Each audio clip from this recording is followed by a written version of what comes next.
اہم خبر جنوبی وزیرستان میں سیکورٹی فورسز کا آپریشن 13 خارجی ہلاک ISPR کے مطابق ہلاک ہونے والے خوارج سیکورٹی فورسز اور شہریوں پر حملوں میں ملوث تھے۔ جنوبی وزیرستان میں سیکورٹی فورسز کا آپریشن 13 خارجی ہلاک ہو گئے ہیں۔ اس بارے میں تفصیلات لیں گے، ظفر ہاشمی ہمارے ساتھ موجود ہے۔ ظفر، کیا تفصیلات ہیں؟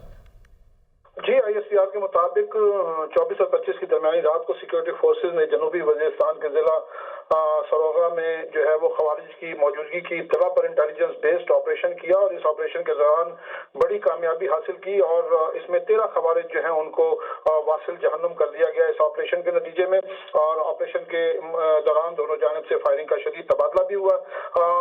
ISPR کا یہ کہنا ہے کہ مارے گئے خوارج وہ سیکورٹی فورسز کے خلاف متعدد دہشت گردانہ کارروائیوں کے علاوہ عام شہریوں کے قتل میں بھی وہ قتل کے واقعات میں ملوث تھے، اور اس کے بعد وہ علاقے میں مزید کسی خارجی کی تلاش کے لیے سینیٹائزیشن آپریشن کیا جا رہا ہے۔ اور اس کے علاوہ ISPR کا یہ کہنا ہے کہ پاکستان کی سیکورٹی فورسز ملک سے دہشت گردی کی لعنت کو ختم کرنے کے لیے پرعزم ہے۔